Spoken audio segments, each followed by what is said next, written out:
श्री गणेशाय नमः श्री सरस्वती नमः श्री सद्गुरु माता पिता गुरु रावणापाशी सांगती माता साळीने गेला हनुमंत सवेची दुसरी बोंब सांगत केला निपात आसाळीचा बुद्धिदाता गणपती विद्यादेवी सरस्वती सद्गुरु संत श्रेष्ठ परमपूज्य वैकुंठ ज्ञानेश्वर महाराज वसिक आराध्य देव परमात्मा ग्रामदेव खंडेश्वर प्राप्त प्रसंगी प्रभू रामचंद्र हनुमंतराय एकनाथ महाराज भवादृश्य श्रोते सर्वांच्या चरणी नतमस्तक होऊन कथेचं अनुसंधान असं आहे। आता हनुमंतांनी आषाढीच्या पोटातून पोट फाडून बाहेर आले, पण अगोदर जे पाहिलं होतं ते सांगायला काही सेवक रावणाकडे गेले होते।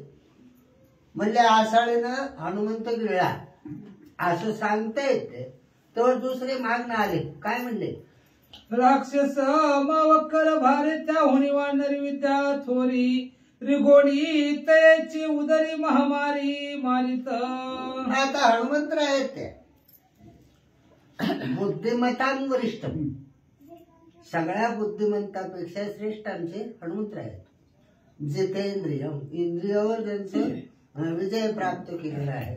हनुमान मान कधीच पटत नाही त्यांना, लगेच हाती सोडवते। आणि असे हनुमंतराय आषाढीचं पोट फाडून बाहेर येण्यामध्ये पटाईत होते। राक्षसी जरी मायावी असली तरी माया निवारण करणारे हनुमंत होते। त्याच्यामुळे आता सध्या सुद्धा कलियुगामध्ये खरंच माया निवारण करायचे असेल तर हनुमंत स्तोत्र जे आहे हनुमान चालीसा त्याचा पाठ करा। तुमची कसली लागीर असू द्या, बाधा असू द्या, भूत असू द्या, भूत असू द्या, कुठलाही तंत्र मंत्र असू द्या, हनुमंतापुढे कुणी टिकत नाही।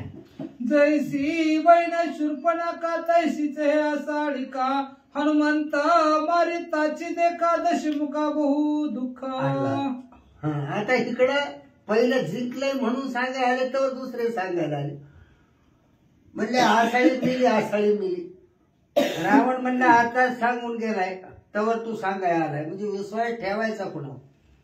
आणि म्हणले पहिली ताटिका होती तेवढीच अपूर्व ही आषाढिका बी होती, दोघीचा काटा निघाला, याचं दुःख रावणाला झालं।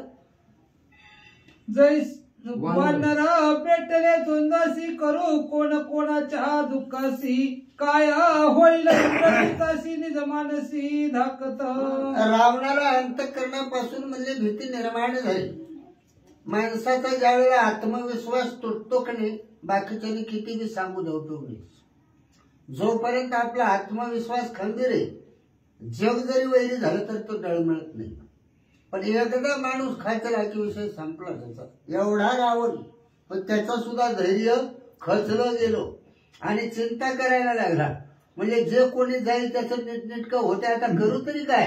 केला साळीचा घात ऐकून इंद्रजिते मात कोपे चालला कृतंत हनुमंत दंडवया। आता रावणाला अतिशय राग आला, तर मीच जातो म्हणला, बाकीच्याला काही ते ऐकाना गेलाय असं म्हणून म्हणले पाय आपटीत निघाला। तेवढ्यात काय झालं?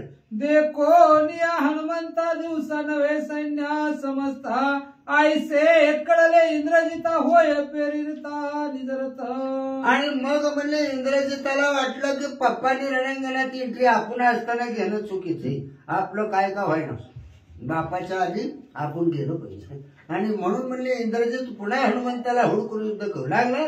विजू गज गर्जे अंबर तैसा धनुष्याचा टणत्कार इंद्रजित निदडा महाशूर रहवर पेरिला। आता इंद्रजित काही बारका योद्धा नव्हता, त्याचं नावच इंद्रजित होतो। सगळ्या देवाच्या राजाला ज्यानं जिंकलं त्याचं नाव इंद्रजित आहे। आकाशापेक्षा मोठ्यानं गर्जना करतो त्याचं नाव मेघदूत आहे। असा असणारा तो इंद्रजित। तर त्यानं म्हणले मोठ्यानं ज्यावेळेला आपल्या धनुष्याची दोरी ओढून सोडली, वेजा चमकताना आवाज व्हावा तसा आवाज झाला, लख प्रकाश पडला। ऐको धनुष्याचा टणत्कार वानर केला भूकार नादे कोंदले अंबरगिरी कंदर धुमधुम। इंद्रजिताच्या धनुष्याच्या दोरीचा आवाज हनुमंतरायाने ऐकला आणि हनुमंताकडे काही धनुष्य नव्हतं किंवा काही आवाज करायला साधन नव्हतं। जेव्हा मोठ्याने गर्जना केली त्या इंद्रजिताच्या दोरीचा आवाज त्या गर्जनेमध्ये कुठे इरगळला त्याचा तपास नाही। निधा उटीला पाताळी भूते कळकळती अंतराळी पक्षी भ्रमती नभमंडळी बैसली टाळी हनुमंताच्या गर्जनेनं सगळ्या आकाशामध्ये आवाज भरून उरला. जसा आपण एखाद्या दरीमध्ये ओरडावून प्रतिध्वनी निर्माण व्हावा तसा आकाशाला थडकून आवाज माघारी आला. सगळं म्हणजे थरथर कापू लागलं. इंद्राजिता युद्धाची आवडी रथ पेरीला कडाळी वानरे उगवली पुच्च्याची गुढी नाच आवडी रणरंगी. इंद्रजी निधड्या छातीचा योद्धा होता. तो काही घाबरणारा नव्हता. मरू किंवा मारू या निखराने युद्धासाठी रणांगणामध्ये आला. हनुमंतरायांनी ही भूकार ठोकला. त्याच्या समोर म्हणले ते आलेले आहे. एक रावणी राजकुमार दुधा दूत वानर एक राक्षसी राक्षेंद्र दुजा कपिंद्र कपी माझी. राक्षसाचा राजा असणारा किंवा म्हणजे रावणाचा मुलगा एकीकडे आहे आणि रामाचा सेवक ज्याचं बळ अतुलित आहे, ज्याची गंतीच नाही, असा आमचं हनुमान एकीकडं. असं युद्ध त्या ठिकाणी झालं. दोघे वीर अति प्रबळ समान बळ समान शिळ दोघेही संग्रामी अति कुशळ दोघे चपळ रणमारा. रणांगणाच्या ठिकाणी दोघंही एकमेकाच्या तोडीचे वीर होते.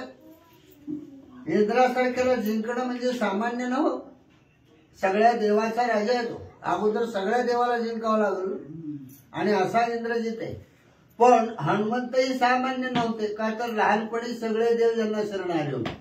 असे हनुमंत एकीकडे आणि इकडे इंद्रजित आहे. घनघोर युद्ध चालू झालं. दोघी बळ समनशील दोघे भिडती महावीर पाहवाले सुरवर सिद्ध गंधर्व ऋषीश्वर नाना किन्नर विमानी. तर म्हणजे असे ही दोघं असणारे दोघांचं शिळ हे सारखं होतं. आता तुम्ही म्हणाल शिळ म्हणजे काय? जे आचरण आहे, जे नियती आहे, याच्यात दोघंही परफेक्ट आहे. शिळ चांगलं असेल तरच युद्धामध्ये विजय होतो. मला जर त्याचं पुण्य असेल तरच युद्धामध्ये विजय प्राप्त होतो. आता दोघेही पुण्यवान होते. इंद्रजित राक्षस कुळामध्ये जरी जन्मलेला असला तरी वडिलांची अवज्ञा कधी त्यानं केलेली नाही आणि नीतीनं युद्ध करत होता. आता राक्षस ऐकल्यामुळे त्याच्याकडे तंत्रमंत्रच आगोरी होते. त्याच्यामुळं आणि दोघं इकडे हनुमंत आहेत. त्यांना तर वाईटाचं काही माहीतच नाही ना. दोघांचंही शिळ अतिशय उत्तम होतं. दोघंही गुणवान योद्धे होते आणि दोघंही त्या ठिकाणी युद्ध करू लागले. शची सहित शशीपती सावित्री सहित प्रजापती उमेश सहित उमापती पाहू येती संग्रामा. मग त्यावेळेला सगळ्या देवांना करमणुकीचं साधन दुसरं काही नव्हतं. आताच्या सारखे मोबाईल नव्हते, टीव्ही नव्हते, पिक्चर नव्हते, भांडणं बघायला नव्हते. मग त्यावेळेस युद्ध बघायला असायचं आणि मग सगळ्यांना काय बघायचं म्हटलं की हौस असते ना. तुम्ही बघा आता इथं पुढे आहे किती लोक आले, 5-25 सगळे मिळून. हे तर थोडं मोठ्यानं आपण भांडू. किती गोळा नाही तुम्हाला बघायचं असलं खाली आपण किती परीक्षा करू. 4-2 शिवाय इकडून 4-2 तिकडून आले 5-50 गोळा होते. बघायचं नाही हौस तुला भांडणं. मग तेव्हा तर ह्यांना काही साधनच नव्हतं. आता प्रत्येकापासून डावलं. त्याला संगतीची गरज नाही, कुणाला बोलायची गरज नाही. ते कुठंही बसतं. काही दिवसाला माणसं बोलायचंच नाही. ते इंदुरीकर म्हणतो तो खरंय. काही दिवसानं दवाखाना टाकावं लागल बिघडलेला मोबाईल बघून माणसाला नीट करायला. काय इतकी मोबाईलची येड. लेकरापासून म्हाताऱ्यापासून. लेकरं ठीक आहे हो, पण म्हातारी सुद्धा ती सोडली तिथे. आणि त्या मोबाईलचे वैशिष्ट्य महाराज तुम्हाला जे हवंय ते ओळखीत येते काय. तर तुम्ही जे बघितलंय ना त्याच्यावर अंदाज करता काय आवडते म्हणजे तसंच पाठवते. ते इतकं हुशार ज्याची जशी इच्छा तो पूर्ण करतो. असा आपला तो विषय नाही सोडा. सगळे देव जे मोठे 3 देव आहेत, महादेव आणि पार्वती आले, विष्णू परमात्मा लक्ष्मी माता आल्या, ब्रह्मदेव सावित्री आली. तिघांनी हे जोडीनं युद्ध बघायला म्हणलं आकाश मार्गामध्ये विमान आणून. खळवळे दोघे वीर काळ क्रतांताती दुर्धर जैसे दोघे जैसे काळ रुद्र युद्धी सत्वर मिसळले. आता दोघंही खवळलेले वीर होते. भांडणात खरी मजा कधी येते खरडून राग आला तर. दाटीमुठीच्या रागानं भांडण. काही वेळेला दाटीमुठीची भांडणं असतात ते संध्याकाळी मिटून जातात. आणि जे खरे असतात का राग आलेले ते मिटत नाही मला. तसं खवळून रागावलेली भांडणं होती आणि दोघंही एकमेकाला जीवच मारण्यासाठी टपलेले होते. ते काही कुस्ती नव्हती पैसा पायी सोडा पुढे. काय असंच करायचं. काळाला सुद्धा भीती वाटेल असं ते लढू लागले. एक गज एक केशरी एक हिरण्य कशुप एक नरहरी शस्त्र भाऊ परशुधारी आयशा परी मिसळले. जसं परशुराम आणि राम असावे किंवा म्हणले हिरण्य कश्यप आणि नरसिंह असावे तशा प्रकारे ही दोघं अतिशय घनघोर युद्ध करू लागले.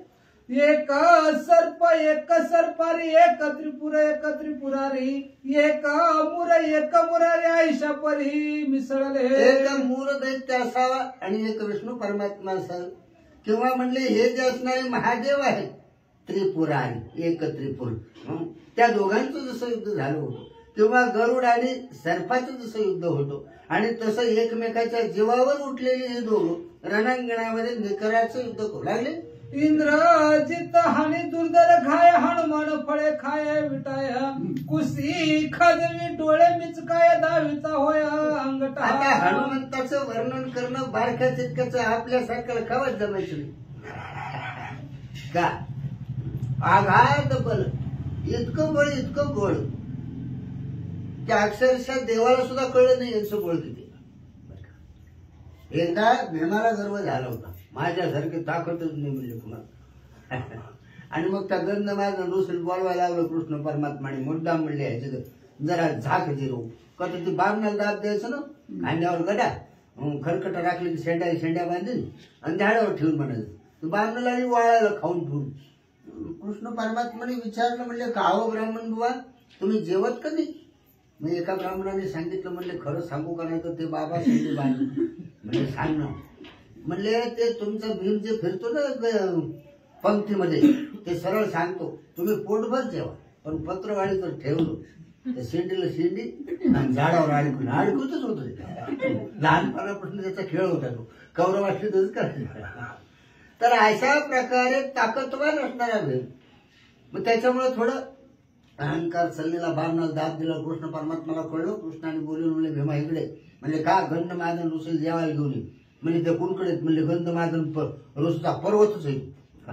गेले त्या बाजून मग ते आमच्या हनुमंतरायाला सांगितलं होतं आधीच म्हणले त्याला लय ताक तुझा गर्व आहे. शेपटे टाकले वाटावर नाही बसले होते आपलं राम राम राम म्हणे म्हातारं रूप धरलेलो खरे कसं पांढरे खाली आपलं मुडकं घालून राम राम राम ते शेपूट भलं मोठं गाडून हे जाताना आडवं आलं भीमाला. हे म्हणले माझ्याकडे ते शेपूट हटव हे आपले एक नाही दोन नाही राम राम राम.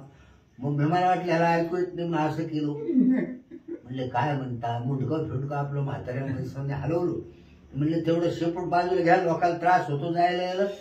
अरे वेडायस का म्हणले तू मला उचलत असतो तर कशाला रस्त्यावर टाकीतो इकडं नसतं का ठेवलं तेवढं उचलून ठेव माझ्यावर उपकार कर. म्हातारा धरून म्हणले मला शेपूट उचलत नाही. भीमाला खरं वाटलं. मग भीमाच्या पायात ते तसले जोडे होते नवरदेवाच्या पायात होते ते पुढं असं झालेलं त्याला वाटलं असं करून टाकू शेपटा खाली थोडा घातला आणि मग काय थोडस दाबलं भारत बुटासहित पाय अडकला. ते काढायला गेलं हातबॅड दोन्ही हाताला उचलाय दोन्ही हात अडकले. पुढा जरा दाबलो लागलं वाटायला. मी म्हणला खरं सांग माकडा तू अजून मी माकडा म्हणतो म्हणजे पुढा अजून लागलं मला नाही काय खरं सांगा पाया पडतो तुम्ही कोण आहे आता तुझं ध्यान झालं इकडे म्हणले सांगतो दिलं सोडून राहिलं कुठं चालला म्हणले ते गंध बाजून दुसरं कशाला जातो म्हणले त्याचं नरकासारखे वास येते कोण त्याला बोलवतं कशाला. तुझा गर्व हरण करण्यासाठी इकडे पाठवलं होतं माझं नाव हनुमंत म्हणले पुन्हा बामणाला म्हणजे का शेंड्या बघतो हे आमच्या हनुमंतरायात आवाज कोण. आणि अशा हनुमंतरायांना इंद्रजितानं काही टाकलं तरी ह्याने कुशी खाजवायचं हान तुला काय हाणायचं जाऊ ह्याने काय बी हाणलं तरी शरीरच वाजरायचं होतं ना चेंडू लागल्यासारखं लागायचं मागायचं जायचं. असे हनुमंतराय वाकडं दाखवा लागली इंद्रजिताला फळ खाऊ खाऊ मार तुला काय मारायचं. इंद्रजित खळोडी रणी वर्षला से दुर्धर बाणी वानर वर्षला पाषाणी रणांगणी गरजोनी. आता इंद्रजिताकडे अनेक असणारे प्रकारचे बाण होते त्यांनी बाण सोडायचे. आता हनुमंतरायाकडे हात्यारच दुसरं नव्हतं ना दगड दोड शिळा झाडं झुडप गवल त्यांना आणायचं मग काय ते बारके दगड धोंड नव्हतं महाराज. 5-7 पर्वत एकदाच आणायचे आणि पर्वताला हाणायचे दोंड्यांवर. कशाचं युद्ध ते महाराज. कितीतरी पर्वत रांगा भोगा व्हायचे. सपाटीकरण झालं त्यांच्या युद्धात पृथ्वीचं निमक. विंदी स्वर्ण फुकबाळी वानरारी सबळ शिळी एक हानी गदा मुदगली शाळ तळी पैदुजा. गदा हाणावी, मुदगल हाणावं, बाण हाणावा, तलवार हाणावी, इंद्रजिताचे हत्यार आणि हनुमंतरायाकडे झाडं झुडपं दगड धोंड. हे भलं मोठं झाड उपटायचं, झाडानंच हाणायचं. आम्हाला फाटा मारायचा म्हणलं तरी कुरांनी हल्ला. झुरझुरून उपट म्हणल्यावर करतो. पावसाळ्यात उपटतो, उन्हाळ्यात लावा बरं हात चालतो. पाऊस पडल्यावर उपटा येईल, पण उन्हाळ्याच्या दिवसात वायू उडूस राहू द्या, निर्पल उपटणार नाही. म्हणजे ताकदच तशी होती हनुमंताची. भलं मोठं झाड बघायचं, शाल ताल वट, मोठं मोठं झाड उपटायची. बुडकं मनगटात हातात बसायचं. म्हणजे हनुमंतरायाचा आकार केवढा असो, मोठे मोठे बुड, आणि असं उपटून घ्यायचे गवत काढल्यावर जोडपास म्हणले तर. हो इंद्राजित वर्ष विचित्र कांडे वानर वर्षे चापट धोंडे रागे उडून हानिता खांडे वृक्ष खंडे ठोकिला. आणि मग हनुमंतरायाला अतिशय रागाला एक ओढण खांड घेतलं. म्हणजे मोडकं लाकूड पानाचं असं घरा घरा फिरवलं, उड्डाण मारलं आणि इंद्रजिताच्या छातीवर असा छापका दिला की नाही, थडकलं ते महाग.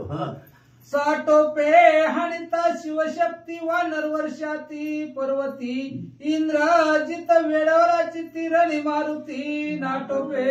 शिवशक्ती जरी मंत्र टाकला तरी हनुमंताचा अवतारच महादेवाचा आहे. त्याच्यामुळे ती शक्ती काय करणार आहे मला सांगा. हनुमंताला कधी राग आला तर सांगतो तुम्हाला. ज्या वेळेला रावणानं सेवा करून पार्वती मागितली होती तेव्हाच महादेवाने ठरवलं त्याच्या काटा काढायची वेळ जवळ आहे आणि निमित्त ओळखीत होते, दुसरं काही नाही. आणि पार्वती मातेला अतिशय राग आला होता की माझी इच्छा आहे न करावी, गुरुपत्नी तल्पकू. मग ही राग त्यांचा चांगला मनात होता, त्याच्यामुळे असं धुतला त्याला. बाकी त्याला इतकं मारलं नाही. हनुमंतरायांनी महादेव आणि पार्वतीचा अवतार म्हणजे हनुमंत. शेवटी ही पार्वती माता आहे आणि हनुमंतराय म्हणजे साक्षात 11वे रुद्र महादेव आहे. आणि त्याच्यामुळं महादेवाचा मंत्र टाकला पुढे इंद्रजिताने. सेवा मी त्यांचीच करतोय. रावणाची कला तरी बघा ना, काय आणाय काय गेलता आत्मलिंग. आता तेवढंच घेऊन यावं की नाही आईसाठी. पण तेवढ्यात पार्वतीला पाहिल्यावर नियत बदललीच. म्हणले महादेव थकले, पांढऱ्या चटा झाले. तरणी बायको म्हणले ह्यांच्या काय कामाचं, म्हणजे सगळं ह्याचंच असावं. पहिले आयुष्य 1000 असतात याच्या अभिलाषा गेलीच नाही. पण महादेव आहेत ते, सब देवन के बाबा. काय सगळ्यात मोठे देव आहेत ते महादेव. त्याच्या मनात आलेलं ओळखू येतो त्यांना लगेच. अजून काय पाहिजे काय म्हणले तुला.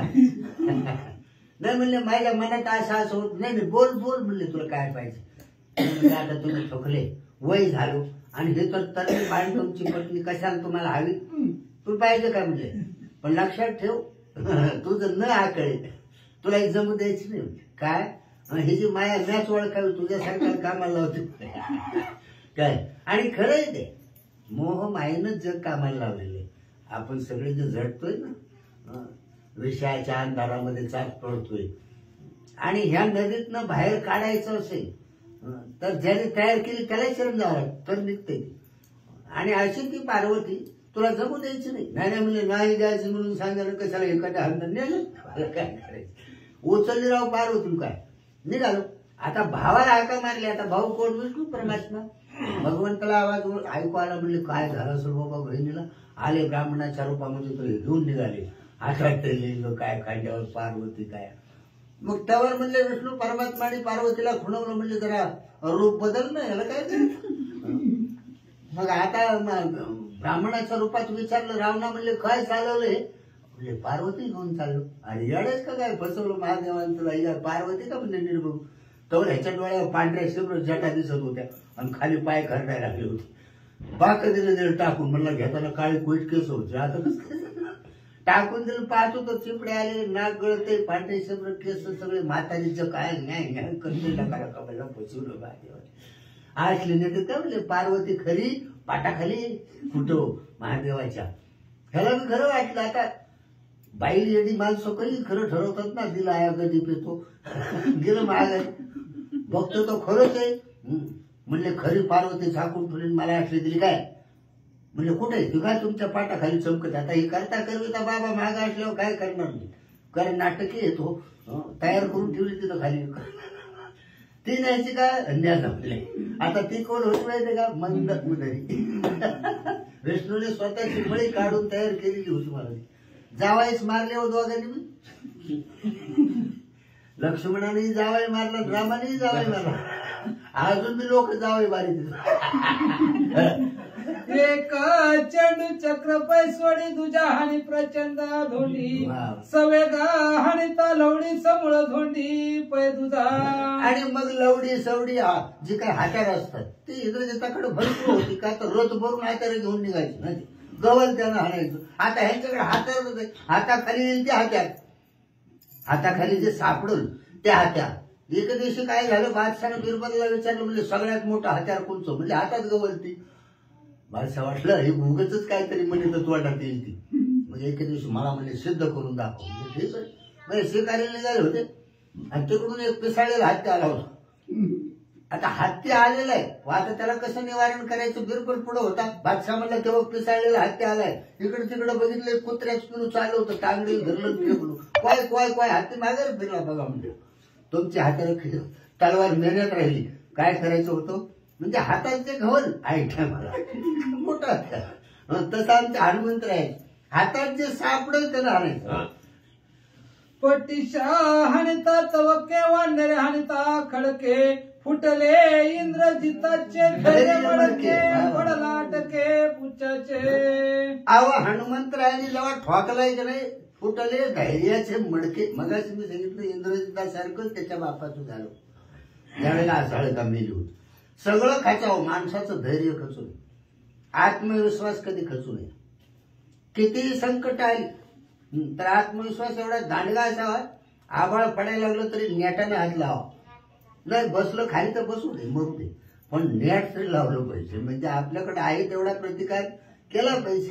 आणि तसं म्हणजे जेव्हा हनुमंतानं झोडपी राहील इंद्रजित, त्याचं धैर्य खचलं. आता काय करावं, कुठं पळावं, जीव कसा वाचवावा म्हणायला लागला. इंद्रजिताची रणोत्पत्ती फावल्या रणी लावी ख्याती नाटो पता पळे मागुती पुच्छा प्रती बळनच रे. आता शेपट्या पुढे हनुमंताच्या काहीच सरा नाही इंद्रजिताचं. का? ते आवराच ना, ज्या वेळेला काहीच कळलं ना त्यावेळेला पळून जावं आणि जीव वाचवावा, ही रणनीती असते. इंद्रजिताला वाटलं तर ह्याच्या सपाट्यातनं कुठंतरी लपलं पाहिजे ना, ते जिथं सुडीत नाही. सैन्या सभोवताच हुकडा पडला पुच्छाचा पैवेळा सरता नय मागा पुढा वानर वेळा लाविले. आता पळून जावं म्हणलं तरी शेपूट पळून जाऊ दिला ना. संसाराच्या भेन भेन एका माणसानं संन्यास घेतला म्हणजे अरण्यातच राहतो. संसार कुठं सोडित असतो का? मग ते राहिलं अरण्यात काही दिवस. गुराखी यायचे, तिथं पाणी प्यायचे, त्यांना डेरा मांडला, कॉपाट करून दिलो. एक दिवशी गुराख्याची गायाची एक लंगडी झाली, म्हणजे इथंच बांधू राहू द्या म्हणले, उभे हेलपटायला काही न्यायची, ठेवली तिथंच. तिथल्या तिथं सोडीत जावा, चारीत जावा, येईल ती. आता दूध झालो, तेवढ्यात उंदर झाली कॉपट्यात म्हणून मांजर आणलो, मांजरासाठी दूध झालं. आता दूध लई झालो. आता ते इतकं दूध वाया चाललं ना, मग मला सकाळच्या पर्यंत ड्रिलला घालीत जाऊ. रोज ड्रिलला घालायला लागला. जेव्हा म्हणलं आता हे पैशाचं काय करावं बाबा, अजून एक गाय घेतली. आता घरचा संसार सोडला, रानात मांडला नाही. तसं घरच्या घरं घेतलं राहून तिथं भेटला मुसलमान अशी गत झाली प्रत्येकाची. बरं का, तुम्ही कुठेही पळा, प्रारब्धाच्या कुठं पुढे पळता. मोह माया तुम्हाला कधी सोडणार. आणि मायाचं शेपूट आहे काय, पार्वती म्हणजे मोह माया आहे. चांगल्या चांगल्याला गुंगिवलेला आपल्यासारखेच काय करताय. पाषाणी बाण करिता कुट बाणी पाषाण करी पीठ युद्ध मांडले आचट अति संकट. म्हणजे इंग्रजीत आलेले जे काही दगड धोंडे होते, झाड झुडप यांचा नायनाट आपल्या बाणानं करीत होता, पण हनुमंत काही केले ऐका ना. वानरा नाटोपे निज शक्ती कपटे मारावा मारुती कपट नचले पुच्छा प्रती कपट घाती. आता कपट कुठं चालतं? कपट्यापाशी. हे कपटी नव्हतंच, त्याच्यामुळं कपट चालच ना. का तर सगळ्या कपट्यांचा सगळा खेळ ज्याला माहिती त्याच नाव मोहमाया. आणि अशी शिफ्टी तिच्या पुढे ह्याचं कपट काय चालणार आहे? सगळ्या सैन्याला येडा मारला होता. हे कुणकड मी फळाला होता तरी राऊंडच्या बाहेर जायचं नाही. तार कंपाऊंड करतो का आपण आपल्या जागेला. तसं त्या सैन्याला शापटाचं केलेलं होतं. बाहेर निघाला कुठं चालला तो आणि आता आला की सबको असं म्हणजे ठोकाय चालू केलं. इंद्रजित वर्ष शरधारी वानर वर्ष शिळा शिकरी सैन्या होता सेच कचुर्या पंपरी राक्षस अपांबरी राक्षसा. सगळ्या राक्षसांना म्हणले काळ दिसायला लागला. काळ काय आता वाचत नव्हतं. काय पळून जाऊ देना आणि पुढे उभा राहू देना. वरण दगडून तोंड हाणतोय. आता मराय काय लागत. वाटे एखादा बसला वर मग गवसून की कामच झालं. असे राक्षस म्हणजे त्या ठिकाणी मरायला लागले. बोंब सुटली सैन्यात इंद्रजित मेला की जित वानरे केला पर्वत घात रणिहुंबत राक्षस. सगळ्या सैन्यामध्ये बोंब उठले. म्हणले जिथे आहे ते सगळे का मिली. इंद्रजित बघा त्याचं काही बरं वाईट झालं का. आता लांबनं काय दिसत आहे त्यांची तरी काय चूक आहे का. तर ते पडलं तर आपल्याला पळाय तरी बरं का. तर मालकच मेला म्हणजे आपली कुठं दाळसली जायची. वाट बघत होती का मरत होय का. तर ह्याच्यामुळे ह्याला भरायची पाळी आली होती ना. गुन्हा कुणी केला रावणानं आणि शिक्षा कुणाला. तर अशा प्रकारे ही आपसात कुंभ जायला लागली. म्हणले इंद्रजित मेला की जित बघा तरी म्हणले आहे का सागून. नचले शस्त्रास्त्र युक्ती महागे सरताने पुच्या हाती पुढे नाटोपे मारुती चिंताव्रती. पुढे जावं हनुमंतराय ऐकत नाहीत. मागं पळावं शिपूट पळू देत नाही. काय करावं. चिंता तुरज्ञ कुणी त्या ते हनुमंत म्हणे इंद्रजिता ते शिळा वृक्षी न हानी तुते न हानी पर्वते भागमाजी. हनुमंताने ओळखलं. इंद्रजिताचा चेहरा पाहिला. म्हणजे तुझ्या मनात काय मला कळलं का. दगड धोंड मला मारितो झाड झुडपं हानितो काहीच हानीत नाही. मी तुला हानीतच नाही. तुझ्याच्यानं काय काय हाणायचंय तेवढं हाणून घे मला. जर काही माझं झालं तर बघू. इंद्रजित नामाची ख्यातीची ही बाणारी मरपती तया बाणी विंदोनी मज प्रति विजयव्रती. इंद्रजिता म्हणले तुला नाव का पडलं रे इंद्रजित. इंद्राला जिंकलं होतं ना. म्हणले हो. त्यावेळेला कोणची हातार वापरली होती तू. ते हातार बाहेर काढ म्हणले आणि मी हात बांधून बसवतो. तुला नाही माहित. मला बघू दे तरी किती हातारात म्हणजे त्यामध्ये ताकद आहे. हान बरं म्हणले. ज्या बाणाच्या कडाळी देव घातले बांधवडी ते मज विंदोनिया प्रोडी विजयाची गुढी उभारी. ज्या शस्त्रास्त्राने देवाचा राजा इंद्र जिंकला. सगळे देव म्हणले बंदी खाण्यामध्ये टाकले. सगळ्याला कामाला लावलो. ते हात्याला कुठायचे ते सगळे माझ्यावर सोड म्हणले. त्याच्यात किती दम आहे मला बघू दे. ऐसे बोलता हनुमंता रागाला इंद्रजिता मंत्र अस्त्र समजता होय विंदिता. असं वर्णाचं बोलल्यावर इंद्रजिताला खरडून राग आला. म्हणजे अजून काय काय हात्याला आपल्याकडे आहे ती. मंत्र तंत्र विद्येनं अनेक प्रकारचे आघोरी यज्ञ करून सिद्ध केलेली शस्त्रास्त्र अशा हातावर काढू म्हणले. आता काटाच काढू. मंत्र युक्तास्त्र प्रयुक्त इंद्रजित वर्ष शरा संपत्ती परता नसऱ्याची मारुती संकाचित्ती मानिना. आता हनुमंतराने आधीच सांगितलं होतं तुझी सगळे हाताला उच तर मी तुला मारितच नाही. सरळ उभा राहतो तुझ्या पुढं. काय हाणायचं ते हाण. मग ह्यानं ठेवणीतल्या हाताला काढली. ज्यांना ज्यांना देवाचे वर होते त्याला वाटलं ह्या देवाच्या वरनं तरी याचं काय होईल. पण ह्याला कुठं माहित होतो या सगळ्या देवाने आधीच वर देऊन ठेवला होता मारुती राहायला की आमच्या हाताने तुला काहीच व्हायचं नाही. सगळ्याच देवानी. मग आता कुठल्या देवाच्या आणायचा आहे हात्या. सगळे तंत्र मंत्र हे तर चालतच नव्हते ना. त्याच्यामुळे निवांत हनुमंतराय उभा होते आणि हाताला सोडत होतो.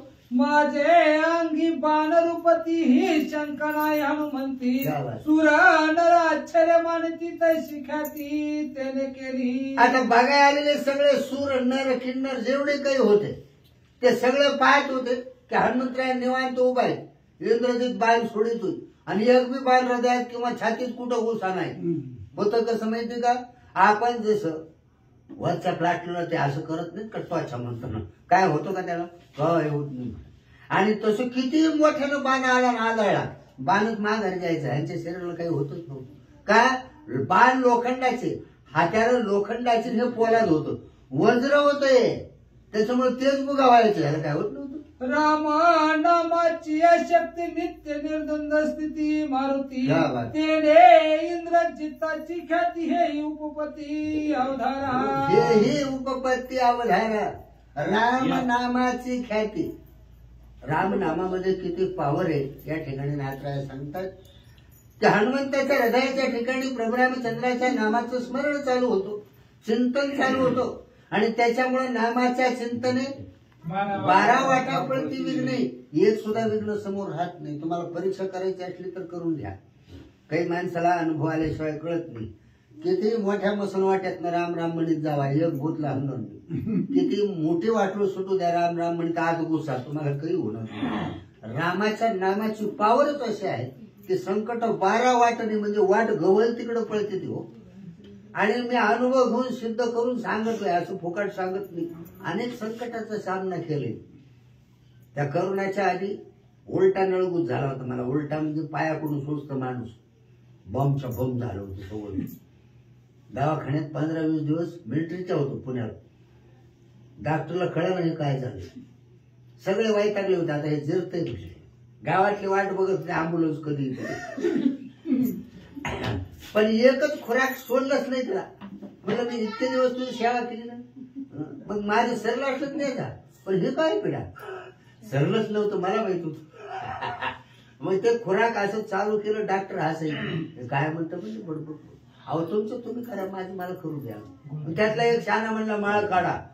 मग तुम्ही राहचाल म्हणले, नाहीतर जिवंत राहणार नाही. मी म्हणलं मग बिगर माळकरी मरतच नाहीत काय कधी, आमच्यात तर सगळे मरतात. मी मरत नसेल तर काढतो बाबा म्हणलं. नाही म्हणले आम्ही मरतो, तुमचं काय घर, मग काय सांगतो. डॉक्टर मरतो तसलं काही सांगू नको म्हणलं. तुझा इलाज तू कर, माझ्या मला करू दे. 10 दिवस चिंतन अखंड केलं मला. सफल झालं तो. डॉक्टरच्या औषध नाही गुणाला. म्हणजे नामामध्ये इतके पावर आहे काय बडे सांगू नये. 2-3 ऍक्सिडेंट झाले, खर्चटलं सुद्धा नाही कुठं. पाव विकत होतो सायकलवर, झाली सत्य घटना तवारवाडीच्या फाट्यावर. पहाटे 5 वाजता कोरडवाडी बाहेरचे राहणार लय वेगात असं त्या ट्रॅक्स रेल्वेला वाचत बघा शेवटो. 5-7 होत्या मागू. पहाटे 4चा टाइम. माग पोतो गटराचो सायकल 2 पिशव्या पाविकाची गावावर धरून सकाळी सकाळ उडवलं की जीप आली त्या फाट्यावर. ज्या उडलेलं सायकल असेल मी वरच्यावरचे गेलो, ते बाबळीच्या वरनं रानात काळ्या पडलो. मी बघतोय बाबळ वलाडतोय. चेंडू पडावतच पडलो, उठून आणून बटर सगळी गोळा केली, पोत्यात भरली. म्हणजे पावर आहे काय, अनुभवलेल्या घटना आहे. आणि म्हणून अविश्वास परमार्थात चालत नाही, विश्वास पाहिजे. आणि तेव्हापासून जर विश्वास भासला ना, कुठलंच कवा सोडलं नाही रामायण. वायू आली तरी जायचं. पसरोनिया दोन्ही हात बाण कळोनिया समस्त उसळोनिया गगनात बाण हमित राक्षस. आणि मग हनुमंतरायांनी काय केलं, इंद्रजिताचे सगळे बाण गोळा करायचे. तुम्हाला नियम कळत नाही म्हणायचे. आकाश मारून उड्डाण करायचं आणि नियम धरून बाण हाणायचा. आपण कसं त्या गोवाला थांबतो असं हाताने ते बाण सरकत नाही का, तो खेळली येते तसं वीराला हाणायचं वरण. असं त्यांच्याच बाणानं त्यांचेच वीर राक्षस मारायला सुरुवात हनुमंतरायांनी केली. पुंडलिकावर झाली विठ्ठल, पुंडलिकावर झाली विठ्ठल श्री ज्ञानदेव तुकाराम पंढरीनाथ भगवान की जय. प्रभु श्री रामचंद्र भगवान की जय. कपिवर्य महारुद्र हनुमान की जय. श्री गणेशाय नमः, श्री सरस्वती नमः, प्रभु रामचंद्राय नमः. पडता पानाचा संपात सोय सैन्य होय निपात. गाई राक्षस कुंतत झाले विपरीत संग्रामी. ग्रंथकर्ते श्री संत एकनाथ महाराज या ठिकाणी सांगतायत, कथेचं अनुसंधान आहे इंद्रजिताचं आणि हनुमंताचं युद्ध आहे. आणि हनुमंताचं युद्ध चालू असताना इंद्रजित एवढे दुर्धर बाण मारतोय, काही परिणाम त्याचा हनुमंतावरती होत नाहीये, कारण वज्र शरीर आहे. आणि आताच महाराजांनी सांगितलं, नामस्मर्त्याकडे विघ्न येतच नाही. नाहीच येत महाराज. सुंदरकांडामध्ये ओव्या आहेत ना तशा. पृथ्वी बुडावया हडबडे, आकाश तुटून या पडे, तरी नामस्मर्त्याकडे भय बापुढे रिगेना. येत नाही पण त्याच्यासाठी पुढची ओळी आपण सगळ्यांनी करायची. म्हणून तुम्ही आम्ही मिळून आता सावधान एकाग्रता भावे स्मरता श्री रघुनाथा भय सर्वथा आम्हा नाही असो. ब्रह्मपत्र आपलं जवळ आलेलं आहे. 5-8-10 दिवस राहिले ब्रह्मपत्राला. आणि या असणाऱ्या धार्मिक कार्यासाठी ब्रह्मपत्र सोहळ्यासाठी ज्यांना ज्यांना ज्या ज्या हातानं सरळ हातानं मदत करता येईल अशा पद्धतीने त्या ठिकाणी त्यांनी करा. कारण धार्मिक कार्य एकट्याला जमत नाही. त्याच्यामुळे सगळ्यांनी जर सहभाग केला तर सगळ्यात मोठा उत्साह आपण त्या ठिकाणी साजरा करणार आहे. आणि भगवंताचं कार्य आहे आणि त्याचं जर कार्य उत्साहामध्ये पार पडलं तर आनंद त्याला होणार आहे. एखाद्याच्या लग्नात जायचं म्हणल्यावर किती सजून जातो, कारण त्याला आनंद वाटावा म्हणून. हे तर देवाचं कार्य आहे. आपण जर सगळ्या हाताने मदत केली आर्थिक उत्पत्तीनं तर त्या असणाऱ्या भगवंताला सुद्धा आनंद वाटेल की त्याचा कार्यक्रम मोठ्या उत्साहामध्ये पार पडला. अशाच या ब्रह्मपत्रासाठी काही राम भक्तांनी देणगी दिलेली आहे. तर शुभम कुमार मोहिते यांचे चिरंजीव आहेत आणि 1001 रुपये हे असणाऱ्या ब्रह्मपत्र सोहळ्यासाठी त्यांनी दिलेले आहे. आणि पांडुरंगजी महाराज गात आपले रोजचे सूचक आहेत. अतिशय उत्कृष्ट भाषेमध्ये आणि त्या ठिकाणी सुंदर रसाळवाणी मधून निरूपण करून आपण ऐकतो आजपर्यंत. माग पण ऐकले. खूप सुंदर निरूपण असतं महाराजांचं. त्यांनी सुद्धा 501 रुपये वर्गणी आणि 5.5 किलो गुळ हे असणाऱ्या जे काही त्या ठिकाणी पदार्थ बनवायचे त्याच्यासाठी असणाऱ्या ब्रह्मपत्रासाठी सोहळ्यासाठी दिलेले आहेत. आणि पुन्हा नागनाथ महाराज जाधव यांनी तांदूळ आणि गुळ 5 किलो अशा पद्धतीची वर्गणी देणगी दिलेली आहे. आपण सुद्धा अनेक त्या ठिकाणी जेवढे शक्य होईल तेवढे. किरणजी सातपुते यांनी 200 रुपये असणाऱ्या या क्षेत्रासाठी दिलेले. आपण सुद्धा त्या ठिकाणी मदत करा आणि हा ब्रह्मपत्र सोहळा उत्कृष्ट पद्धतीने चांगल्या त्या ठिकाणी उत्साहामध्ये पार पाडेल असे असणारे त्या ठिकाणी आहे. बघा सुनील काळे गावाचा कट्टा 30 किलोचा. सुनील काळे गहू कट्टा नाही. आणि त्यांनी त्या ठिकाणी गव्हाचा कट्टा 30 किलोचा का दिलेला आहे. असं अशा पद्धतीने करा. जेवढं देईल आपण 2 हातानं भगवंत हजारो हातानं आपल्याला देणार आहे. कारण देणारा तोच आहे. देशी तेव्हा देशी. आपण दिलं तर तो देणार आहे. आपण जर दिलंच नाही तर तो काहीच देणार नाही. त्यामुळे आधी त्या ठिकाणी भगवंताच्या कार्याला मदत करा. पुन्हा आपल्या संसारामध्ये भरभराटीच होणार आहे. अशा पद्धतीने बवी रिटर्न. हनुमंताशी करिता रण इंद्रजित बोलला संपूर्ण आपले सैन्य मारी आपण निर्वाण पान वर्षोनी. हनुमंता बरोबर युद्ध करत होता. इंद्रजिताला कळानच गेलं महाराज नेमकं काय करायला. भुली पडली त्याला. काय करतो हीच लक्षामध्ये येत नव्हतं. आणि बाण घेतले. आता एक बाण 4-4, 5-5 बाण सोडत होता संघच. पण पुढे एकटाच हनुमान होता आणि त्यानं आपलंच सैन्य मारायला सुरुवात केली. त्याला कळानच गेला आपण कुणाला मारतोय काय करतोय. भुलून गेला आणि आपल्याच सैन्यावरती आपल्याच बाणानं इंद्रजित मारू लागला. धनुष्य बाण हनुमंताची हा संग्राम नाही त्याची आवेश बोली इंद्रजिताची निज सैन्याशी मारित. इंद्रजिताच्या कडेला जे सैन्य होतं त्यांनी विचार केला बाण आपल्याला लागते.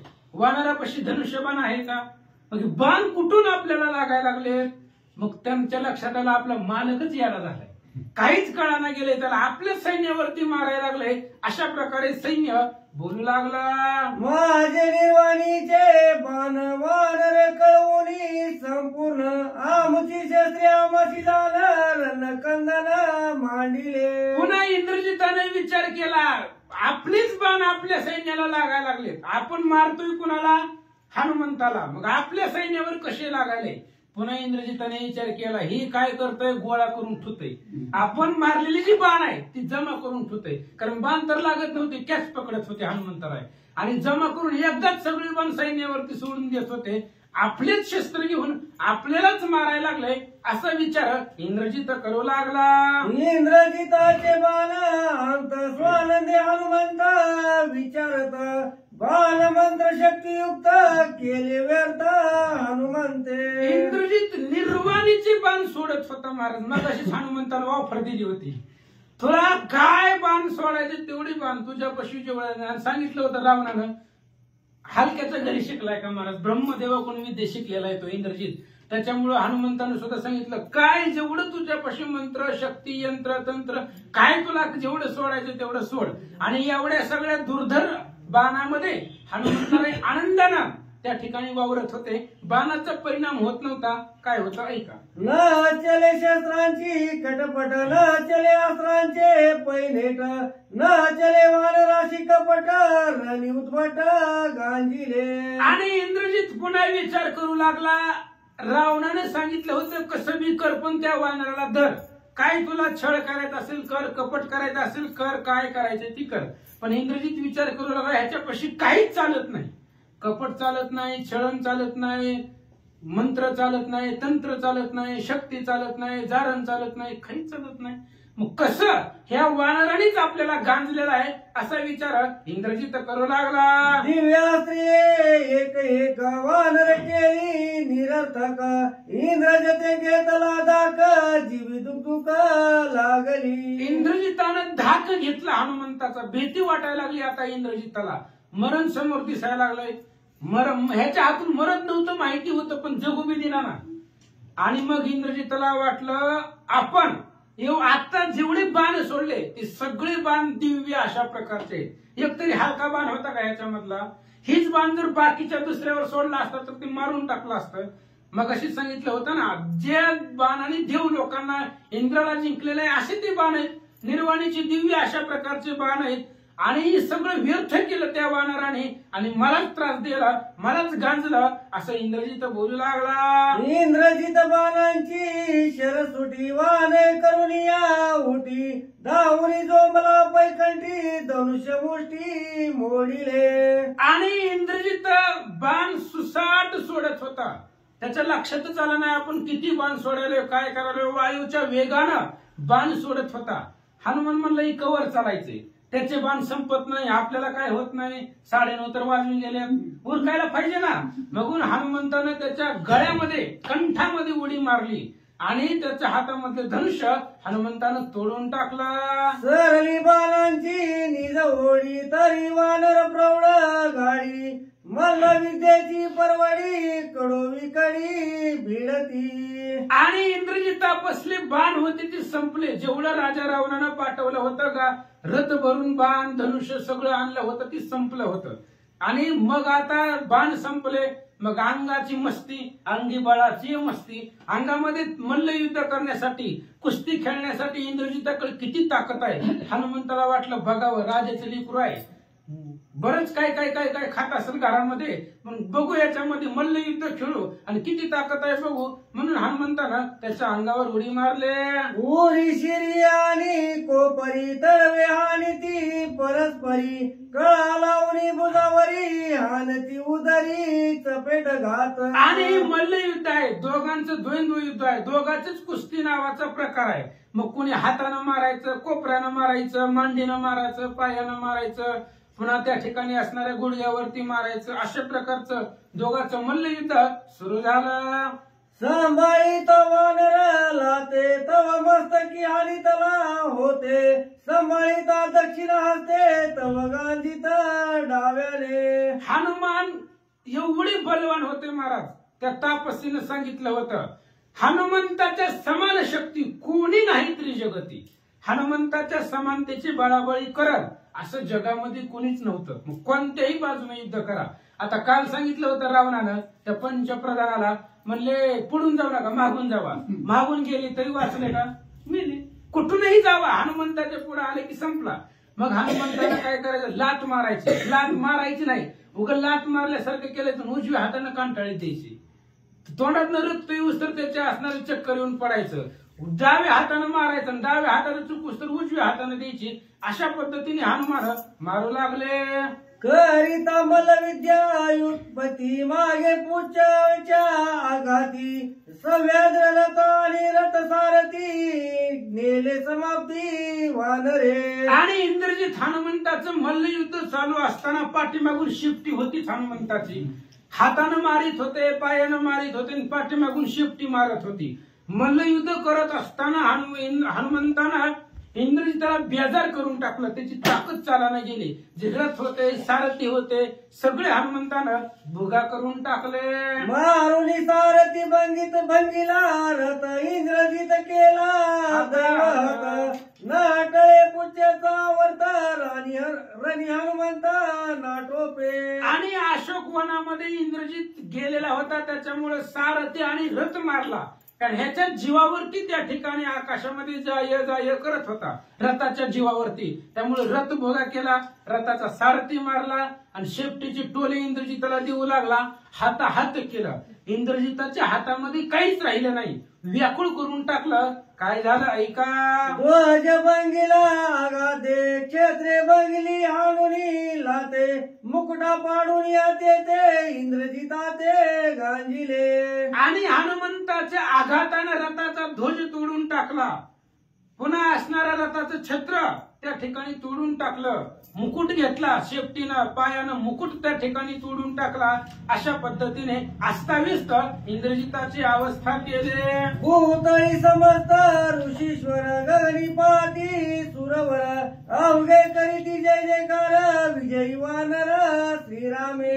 आणि मग अशा पद्धतीने बघायला आलेली होती. मग अशी महाराज बोलले, भांडणं बघायला जी आलेली होती त्यांनी बघितलं आणि जय कुणाकडे, हनुमंताकडे. हनुमंताकडे जय असतो. मग त्यांनी विचार केला हनुमंताला विजय मिळाला म्हणून मग स्वर्गाहून देव करिता ती. मग फुलांचा वर्षाव देव लोकांनी स्वर्गामधून करायला सुरुवात केली. का केला. विजय हनुमंताला मिळाला. काय मिळाला. विजयी वानर श्रीरामे. रामाचं नाव सदोदित मुखामध्ये आहे म्हणून विजय आहे. ज्याच्या मुखामध्ये रामाचं नाव आहे त्यालाच विजय मिळतो, विजय इतरांकडे जात नाही. ज्याच्या मुखामध्ये भगवंताचं नाव आहे त्यालाच विजय आहे, त्यालाच यश आहे, त्याचीच कीर्ती जगामध्ये होती. कारण सृष्टी करते समग्र ब्रह्म आणि हरिहर येऊ न शकती मज समोर. दूत साचार रामाचा म्हणून येत नाही. रामाचा दूत आहे, रामाचा भक्त आहे, रामाचं नाव आहे म्हणून जगामध्ये कुणीच हनुमंताला जिंकू शकत नाही. म्हणून इंद्रजिताचा अपमान या ठिकाणी झाला. एका जनार्दना शरण झाला इंद्रजिताचा अपमान. पुढे सैन्य निर्दळन कपिबंधन अवधारा. ग्रंथकर्ते श्री संत एकनाथ महाराज सांगतायत इंद्रजिताचा अपमान झालाय, भयंकर अपमान झाला. असा अपमान कधी झालाच नव्हता पाठीमाग. अहो राणीची या पाले खैरा नेवाने कराविले लंकेश्वरा. एकला अर्जुन परी औक्षयिनी अकरा न जिनेची काही. ज्ञानेश्वरी मध्ये ज्ञानेश्वर महाराज सांगतायत ना, अर्जुनाला सांगतायत भगवंत अरे बाबा बघ पाठीमाग माझाच अवतार होता रामाचा. एक वानर झाडाचा पाला खाणारा रावणाला जगू दिलं नाही. तू तर योद्धा आहे आणि तुझ्यापाशी काय अफाट ताकद आहे काय.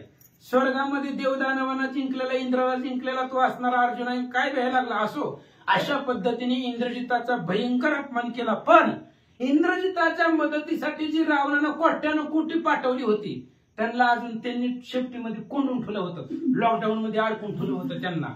आता त्यांचं निर्दळन हनुमंतराय कसं करतात उद्या ऐका. स्वास्ती श्री भावार्थ रामायणे सुंदर कांडे का कारटिकाय. इंद्रजित अपमान हनुमान बुद्ध तेन पंचाय अध्याय. कुंडली श्री ज्ञानदेव